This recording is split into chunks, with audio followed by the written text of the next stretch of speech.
Hello everyone, this is Brenda Kwari, and I'm going to guide you through the process of a Japanese anime show production. So you're probably asking, what is anime? The word anime is a Japanese colloquialism that's an abbreviation for the word animation. They're similarly made like the ones made in America. The only difference is that they're made in Japan, and they typically have a visually distinct feature, specifically for the characters, but also for the animation in general. So a little bit of backstory. I got into anime when I was in 8th grade, mainly to find a different form of entertainment, but I had watched different animated shows like Avatar: The Last Airbender or Winx Club. The thing is, when I got introduced to anime, it opened up a whole different world for me.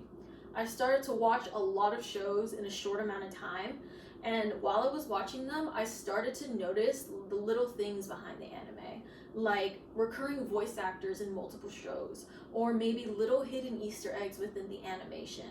I just got really into the details behind how to make an anime that it even inspired me to write my own original story that I would possibly want to produce as an anime in the future.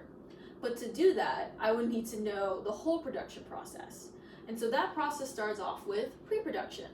Pre-production is when someone presents an original story or a manga story to a production company and an animation studio to possibly take on as a project.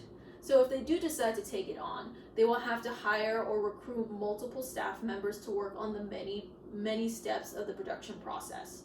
So when everything is set, they will start the production process by doing all of the designing for the characters, the world they reside in, and the backgrounds, all based off the descriptions in the story. And so they will use those designs to draw out the storyboards. The storyboards and layouts are used as the visual representation and the overall composition of how the scenes in the series will flow.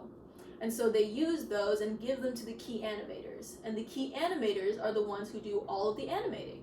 So the animation is similar to stop motion, but in this case, they will draw out all of the essential keyframes and put them together to make the video flow. And they will also add all of the colors and CG if necessary. So once all the animation is finished, they will pass it on to post-production, and post-production is very important because this is how they bring the animation to life. And they do this by adding all of the sound effects. Sounds like the character voices, the background music, all of this applies an atmosphere to the animation, but it also enhances the impacts of the fights, the conversations, or any comedy moments that happen within an episode. And so once everything is added, they will have to go through the refining and final touch-ups before they send it to be reviewed.